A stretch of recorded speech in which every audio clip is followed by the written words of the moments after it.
Good morning students. आज हम करने वाले हैं chapter number 3 the making of global world का टॉपिक नंबर 4 का part number 4।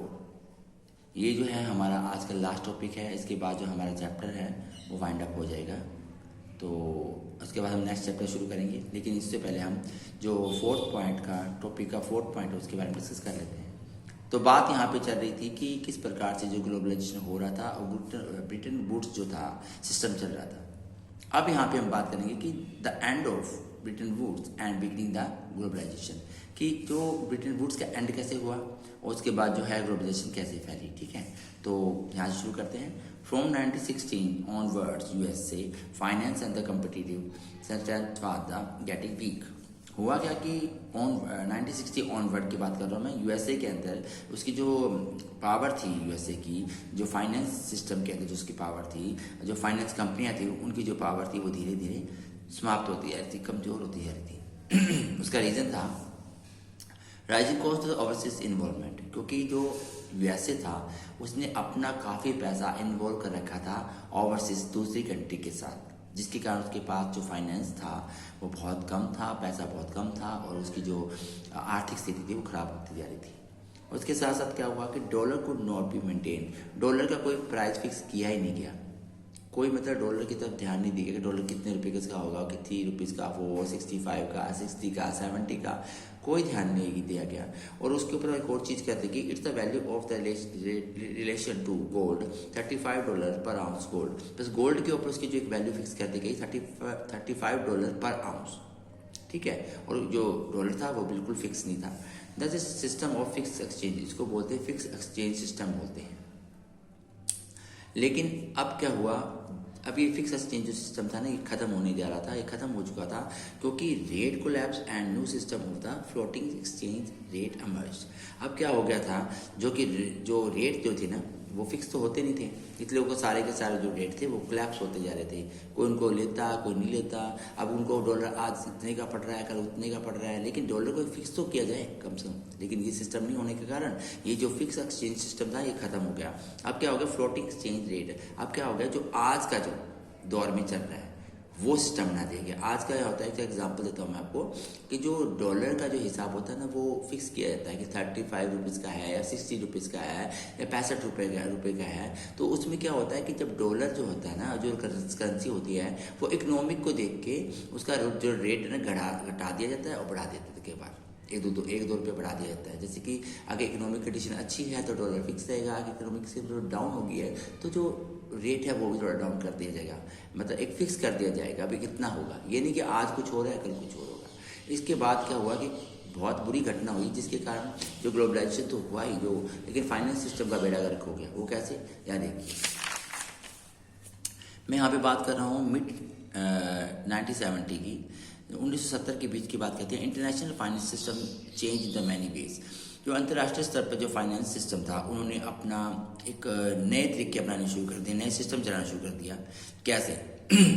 Earlier developing the country could turn to the international institute for the finance assist.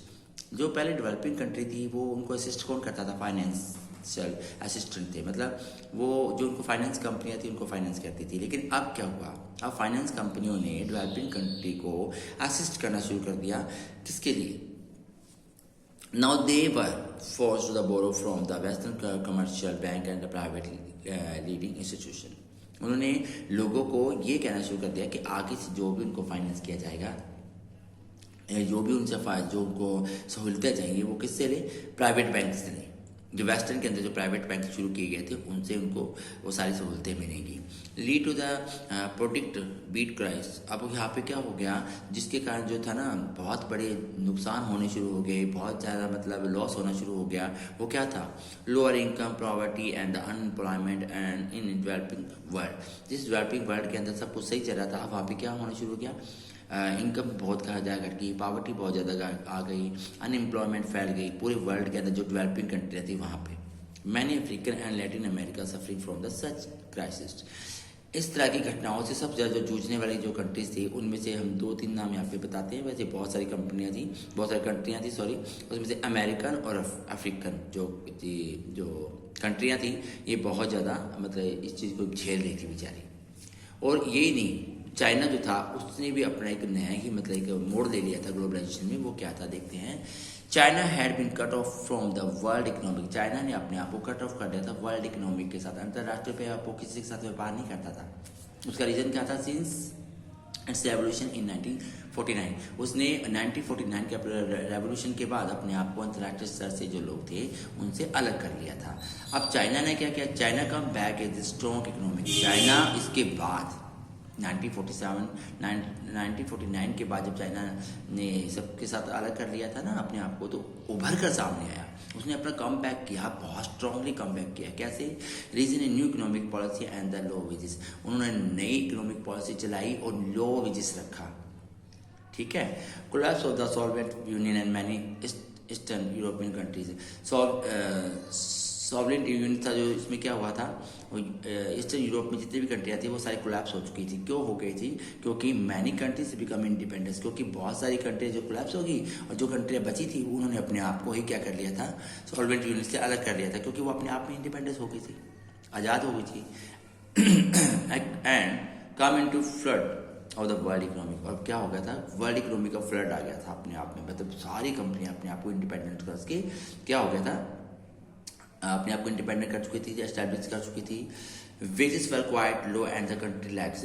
Jin countries के अंदर wages बहुत ज़्यादा कम हो गया था वो कौन सी थी? और जो अपने आप में ग्रो कर रही थी वो थी China, India and Brazil, etcetera और भी थी। लेकिन यहाँ पे तीन यहाँ पे नाम जो है इंपॉर्टेंट है, चाइना, इंडिया, ब्राज़ील, जिन्होंने लो वेजेस के ऊपर अपने आप को इंडिपेंडेंट कर लिया था, अपने आप को जो है ग्रो करना शुरू कर दिया था।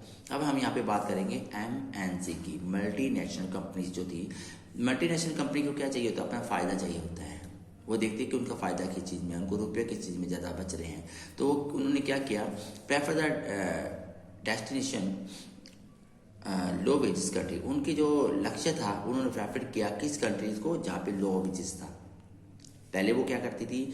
हर उस कंपनी को मतलब वो करती थी प्रेफर जिनके पास वेजेस ज़्यादा हो या कम हो। लेकिन अब उनको क्या लगा कि पैसे वहाँ पे ज़्यादा मिलेंगे जहाँ पर उन्हें पैसे कम लगा के बेनिफिट ज़्यादा हो। एग्जांपल देता हूँ। मान लीजिए कि कोई बाहर की कंपनी है, वो अगर USA में जाके अपनी कंपनी इस्टेब्लिश करती है या किसी तो वो क्या करेंगे? कॉल सेंटर या कोई और चीज़ करती है तो उसमें क्या होगा? उनको पैसे ज़्यादा देने पड़ेंगे वहाँ पे, क्योंकि वेजेस बहुत ज़्यादा है। अब वही कंपनी अगर मान लो कि इंडिया में अपने आप को इस्टेब्लिश करती है तो उनको पैसे कम देने पड़ेंगे, क्योंकि यहाँ पे वेजेस बहुत कम है। तो यही कारण था कि MNC ने प्रेफर किसको किया? लो वेजेस कंट्रीज को, जिसमें कौन कौन थी? चाइना, इंडिया और ब्राज़ील।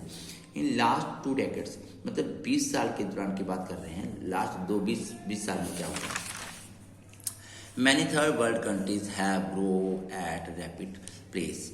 जो थर्ड वर्ल्ड वार के बाद जो बहुत सारी जो कंपनियां थी ना, उन्होंने अपने आप को ग्रो किया, बहुत तेज़ी से ग्रो किया।